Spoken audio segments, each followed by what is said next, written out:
അലൈക്കും മോൾ, welcome back. ഓവനും ഗ്രില്ലൊന്നും ഇല്ലാതെ തന്നെ റെസ്റ്റോറൻറ്റിൽ നിന്ന് വാങ്ങി കഴിക്കുന്ന അതേ ടേസ്റ്റിലുള്ളൊരു പെരി പെരി അൽഫാം നമുക്ക് വീട്ടിൽ തന്നെ റെഡിയാക്കി എടുത്താലോ? വളരെ സിമ്പിളായിട്ടുള്ളൊരു റെസിപ്പിയാണ് കേട്ടോ ഞാനിന്ന് കാണിക്കുന്നത്. അപ്പോൾ അതിനായിട്ട് ഞാനിവിടെ 2 വലിയ ലെഗ് പീസാണ് എടുത്തിട്ടുള്ളത് കേട്ടോ. നന്നായിട്ട് കഴുകി വൃത്തിയാക്കിയിട്ട് ഇതിലെ വെള്ളമൊക്കെ ഒന്ന് ഡ്രൈ ആക്കി എടുത്തിട്ടുണ്ട്.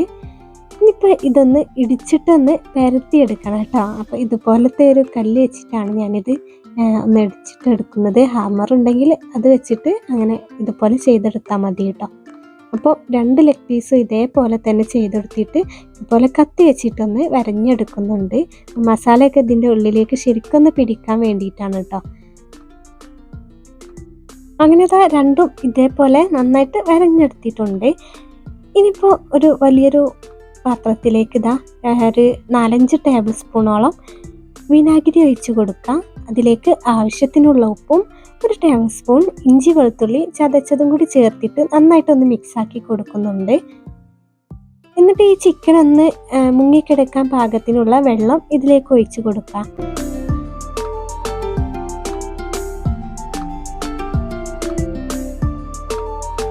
നല്ലതുപോലെ ഒന്ന് മിക്സ് ആക്കിയിട്ട് ഇതിലേക്ക് ഉപ്പ് ആവശ്യമുണ്ടെങ്കിൽ വീണ്ടും ചേർക്കാവുന്നതാണ് കേട്ടോ.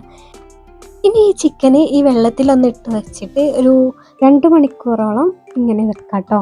അപ്പോൾ ആ ചിക്കനിലേക്ക് ആ ഉപ്പും പിന്നെ ഇഞ്ചി വെളുത്തുള്ളി പേസ്റ്റിൻ്റെ ആ ഒരു ടേസ്റ്റൊക്കെ അതിലേക്ക് പിടിക്കും. അപ്പോൾ ആ ഒരു സമയത്ത് നമുക്ക് ഇതിലേക്കുള്ളൊരു മസാല റെഡിയാക്കി എടുക്കണം. ഇതിനായിട്ട് 1 ടേബിൾ സ്പൂൺ കുരുമുളക് ഒരു പാനിലേക്ക് ഇട്ട് കൊടുക്കുന്നുണ്ട്. ഇതേപോലെ തന്നെ 1 ടേബിൾ സ്പൂൺ പച്ചമല്ലി ഇട്ട് കൊടുക്കുന്നുണ്ട് കേട്ടോ. പിന്നെ 1 ടീസ്പൂൺ വലിയ ജീരകവും 1/2 ടീസ്പൂൺ ചെറിയ ജീരകവും ഇട്ട് കൊടുക്കുക. പിന്നെ 2 കഷ്ണം പട്ടയും 2 ഏലക്കായ 2 ഗ്രാമ്പും ഇതും കൂടി ചേർത്ത് കൊടുക്കുക. ഒരു വലിയൊരു ബേ ലീഫും കൂടി എടുത്തിട്ടുണ്ട് കേട്ടോ. പിന്നെ 3 വറ്റൽമുളകും കൂടി ചേർത്ത് കൊടുത്തിട്ട് എല്ലാം കൂട്ടിയിട്ട് നന്നായിട്ടൊന്ന് വറുത്തെടുക്കാം. നല്ലതുപോലെ ഒന്ന് ചൂടാക്കിയിട്ട് എടുക്കുക കേട്ടോ. തീ ലോ ഫ്ലെയിമിൽ വെച്ചിട്ട് വേണം ചെയ്യാനായിട്ട്. അപ്പോൾ ഇത് നല്ലതുപോലെ ഒന്ന് വറുത്തെടുത്തിട്ട് ഫ്ലെയിം ഓഫാക്കി കൊടുക്കുക. പിന്നെ ഇത് തണുത്തിട്ട് ഒന്ന് പൊടിച്ച് മാറ്റി വെക്കുന്നുണ്ട് കേട്ടോ. അപ്പോൾ 2 മണിക്കൂറിന് ശേഷം ചിക്കനെല്ലാം ഈ വെള്ളത്തിൽ നിന്ന് എടുത്ത് മാറ്റുന്നുണ്ട്. അതിനുശേഷം നന്നായിട്ടൊന്ന് സ്റ്റീമാക്കി എടുക്കണം. അപ്പോൾ സ്റ്റീമർ ഉണ്ടെങ്കിൽ അതിലിട്ടിട്ട് ചെയ്തെടുത്താൽ മതി കേട്ടോ. അപ്പോൾ ഞാനിതുപോലത്തെ ഒരു പാത്രത്തിൽ വെച്ചിട്ടാണ് സ്റ്റീം ചെയ്തെടുക്കുന്നത്. അപ്പോൾ ഇങ്ങനെ അടച്ച് വെച്ചിട്ട് ഒരു 15 മിനിറ്റ് വരെ ഇതുപോലെ ഒന്ന് സ്റ്റീം ചെയ്തെടുക്കുക. അപ്പോൾ തന്നെ ഏകദേശം ചിക്കനെല്ലാം നന്നായിട്ട് കുക്കായി കിട്ടും. ഇനിയിപ്പോൾ അത് മാറ്റി വെച്ചിട്ട് ഇതിലേക്കുള്ള മസാല ഒന്ന് റെഡിയാക്കി എടുക്കാം. ഒരു മിക്സിയുടെ ജാറിലേക്ക് ചെറിയൊരു സവാളയുടെ പകുതിയും 4 അല്ലി ചെറിയ ഉള്ളിയും ഒരു ചെറിയൊരു തക്കാളിയും എരിവിന് ആവശ്യത്തിനുള്ള പച്ചമുളക് ഇട്ട് കൊടുക്കാം. പിന്നെ ഇഞ്ചി വെളുത്തുള്ളി പേസ്റ്റാണ് ഞാൻ ഇതിലേക്ക് ചേർത്തിട്ടുള്ളത്. പേസ്റ്റ് ഉള്ളത് കൊണ്ട് ഞാൻ ചേർത്തതാണ് കേട്ടോ. അല്ലെങ്കിൽ ഒരു 4 അല്ലി വെളുത്തുള്ളിയും ചെറിയൊരു കഷ്ണം ഇഞ്ചിയും ചേർത്ത് കൊടുക്കാം. പിന്നെ ഒരു തണ്ട് കറിവേപ്പിലയും കുറച്ച് മല്ലിയിലയും കൂടി ചേർത്ത് കൊടുത്തിട്ട് എല്ലാം കൂടി നല്ലതുപോലെ ഒന്ന് അരച്ചെടുത്തിട്ട് വരാം. അപ്പോൾ അത് നല്ലതുപോലെ തന്നെ അരച്ചെടുത്തിട്ടുണ്ട്. ഇനിയിപ്പോൾ ഇതിവിടെ മാറ്റി വെക്കാം. ഇതേപോലെ തന്നെ നേരത്തെ വറുത്ത് വെച്ചിട്ടുള്ള ഒരു മസാലയും കൂടി ഇവിടെ പൊടിച്ചെടുത്തിട്ടുണ്ട് കേട്ടോ.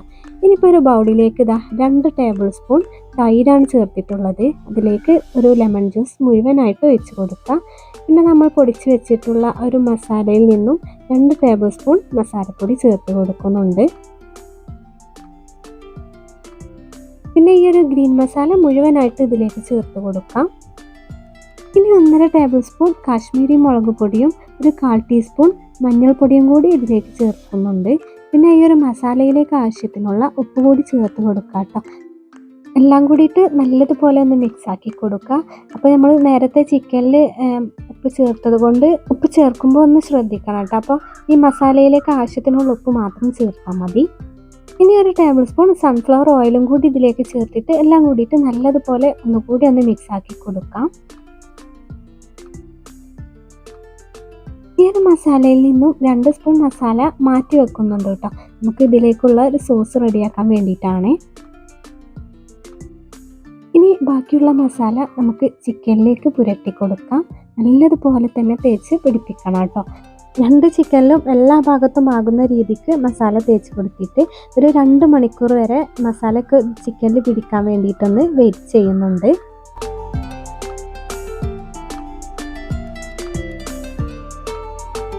ഇനി ഇതിലേക്കുള്ള പെരി പെരി സോസ് ഒന്ന് റെഡിയാക്കി എടുക്കണം കേട്ടോ. അപ്പോൾ അതിനായിട്ട് ഇതാ ഒരു പാൻ നന്നാക്കി ചൂടാക്കി എടുത്തിട്ടുണ്ട്. അതിലേക്ക് ഒരു 4-5 ടേബിൾ സ്പൂണോളം ഓയിൽ ഒഴിച്ച് കൊടുക്കുക. ഓയിലൊന്ന് ചൂടായി വരുമ്പോൾ നേരത്തെ മാറ്റി വെച്ചിട്ടുള്ള ഒരു മസാല ഉണ്ടല്ലോ, അത് ഇതിലേക്ക് ഇട്ട് കൊടുക്കുന്നുണ്ട്. അതേപോലെ ഒരു ടേബിൾ സ്പൂൺ ടൊമാറ്റോ സോസ് ഒഴിച്ച് കൊടുക്കുന്നുണ്ട്. ഒരു ലെമൻ്റെ പകുതി ജ്യൂസും കൂടി ഇതിലേക്ക് ഒഴിച്ച് കൊടുക്കുക. ഒരു ടേബിൾ സ്പൂൺ ചില്ലി ഫ്ലേക്സും കൂടി ചേർത്തിട്ട് നല്ലതുപോലെ ഒന്ന് മിക്സ് ആക്കിയിട്ടൊന്ന് മാറ്റി വെക്കുന്നുണ്ട്. അപ്പം നല്ലതുപോലെ ഇതുപോലെ തിളച്ച് വരുമ്പോൾ നമുക്ക് ഫ്ലെയിം ഓഫ് ആക്കി കൊടുക്കാം കേട്ടോ. ഇനിയിപ്പോൾ ഈ ഒരു അൽഫാം റെഡിയാക്കാനായിട്ട് ഇതുപോലെ പരന്നൊരു പാനിലേക്ക് കുറച്ച് ഓയിൽ ഒഴിച്ച് കൊടുക്കുക. ഓയിലൊന്ന് ചൂടായി വരുമ്പോൾ അതിലേക്ക് ഓരോ ചിക്കനും വെച്ച് കൊടുത്തിട്ട് 2 വശവും നല്ലതുപോലെ ഒന്ന് ഫ്രൈ ആക്കിയിട്ട് എടുക്കുക. ചിക്കൻ നേരത്തെ സ്റ്റീം ചെയ്തത് കൊണ്ട് ഉൾഭാഗം ഒന്നും അധികം വേവേണ്ട ആവശ്യം വരില്ല. ചിക്കൻ്റെ പുറം ഭാഗം ഒന്ന് ഇതുപോലെ ഒന്ന് ഫ്രൈ ആക്കിയിട്ട് എടുത്താൽ മതി കേട്ടോ. അപ്പോൾ നമ്മൾ ഇതിലേക്ക് ഒഴിച്ച് കൊടുത്തിട്ടുള്ള ഈ ഓയിലിന് പകരം ബട്ടർ വേണമെങ്കിൽ ബട്ടർ ചേർത്ത് കൊടുക്കുക കേട്ടോ. ഇനിയിപ്പോൾ ഒരു വശം ഇതുപോലെ ആയി കഴിഞ്ഞാൽ തിരിച്ചിട്ട് കൊടുക്കുക. എന്നിട്ട് നമ്മൾ നേരത്തെ ഉണ്ടാക്കി വെച്ചിട്ടുള്ള ആ ഒരു സോസ് ഉണ്ടല്ലോ, അത് ഇതുപോലെ ഒന്ന് ബ്രഷ് ചെയ്ത് കൊടുക്കുക. ഇപ്പോൾ 2 വശവും തിരിച്ചും മറിച്ചൊക്കെ ഇട്ട് കൊടുത്ത് ഫ്രൈ ആക്കി എടുക്കുമ്പോൾ ഈ ഒരു സോസ് ഇതുപോലെ ഒന്ന് ബ്രഷ് ചെയ്ത് കൊടുക്കുക. ഇങ്ങനെ സോസ് അധികം ചേർക്കുമ്പോൾ അടിപൊളി ടേസ്റ്റാണ് കേട്ടോ ഇതിന് വരുന്നത്. അങ്ങനെ 2 വശവും നല്ലതുപോലെ തന്നെ ഫ്രൈ ആക്കിയിട്ട് എടുക്കാം. ഒരു 3-4 പ്രാവശ്യം ഇതുപോലെ തിരിച്ചു മറിച്ചൊക്കെ ഇട്ട് കൊടുത്തിട്ട് നമുക്ക് ഇതിൽ നിന്നും എടുത്തു മാറ്റാം കേട്ടോ. ഇപ്പോൾ ഏകദേശമൊക്കെ ചിക്കൻ റെഡിയായി കിട്ടിയിട്ടുണ്ട് കേട്ടോ. ഇനിയിപ്പോൾ ഇതിൽ നിന്ന് എടുത്തു മാറ്റാം. ഇനി ഇതിൻ്റെ ഒരു സ്മോക്കിംഗ് ടേസ്റ്റ് കിട്ടാനായിട്ട് ഒരു പാനിലേക്ക് ചിക്കൻ ഇറക്കി വെച്ചിട്ടുണ്ട്. ഇതിലേക്ക് ഇതുപോലെ ചാർക്കോളൊന്ന് കത്തിച്ചിട്ട് അതിലേക്ക് കുറച്ച് ഓയിൽ ഒഴിച്ച് കൊടുക്കുക. എന്നിട്ട് ഒരു 15 മിനിറ്റ് വരെ ഇതൊന്ന് സ്മോക്കിംഗ് ചെയ്തെടുക്കുക. ഇതുപോലെ ഹോൾസുള്ള അടപ്പൊക്കെ ആണെങ്കിൽ ഒന്ന് അടച്ചു കൊടുക്കണം കേട്ടോ, സ്മോക്ക് പുറത്തേക്ക് പോവാതിരിക്കാനായിട്ട്. ഒരു 15 മിനിറ്റ് വരെ ഇങ്ങനെ വെയിറ്റ് ചെയ്യാം.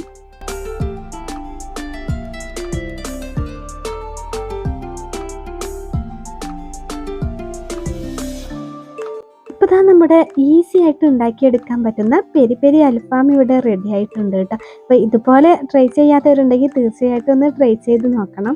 അടിപൊളി ടേസ്റ്റ് തന്നെയാണ്. നമ്മൾ റെസ്റ്റോറൻറ്റിൽ നിന്ന് വാങ്ങി കഴിക്കുന്ന അതേ ടേസ്റ്റിൽ തന്നെ നമുക്കിത് വീട്ടിൽ തന്നെ സിമ്പിളായിട്ട് റെഡിയാക്കി എടുക്കാവുന്നതുള്ളൂ. അപ്പോൾ വീഡിയോ ഇഷ്ടപ്പെട്ടാൽ ലൈക്ക് ചെയ്യാനും ഷെയർ ചെയ്യാനും കമൻറ്റ് ചെയ്യാനും കൂടി മറക്കരുത് കേട്ടോ. സബ്സ്ക്രൈബ് ചെയ്യാത്തവരാണ് നിങ്ങളെങ്കിൽ ഒന്ന് സബ്സ്ക്രൈബും കൂടി ചെയ്ത് സപ്പോർട്ട് ചെയ്യണേ. അപ്പോൾ കണ്ടില്ലേ, നല്ല സോഫ്റ്റായിട്ട് തന്നെ നമുക്ക് ഈ ഒരു ചിക്കൻ റെഡിയാക്കി എടുക്കാവുന്നതുള്ളൂ. അടുത്ത മറ്റൊരു വീഡിയോയുമായി വീണ്ടും കാണുന്നത് വരേക്കും എല്ലാ കൂട്ടുകാർക്കും അസ്സലാമു അലൈക്കും.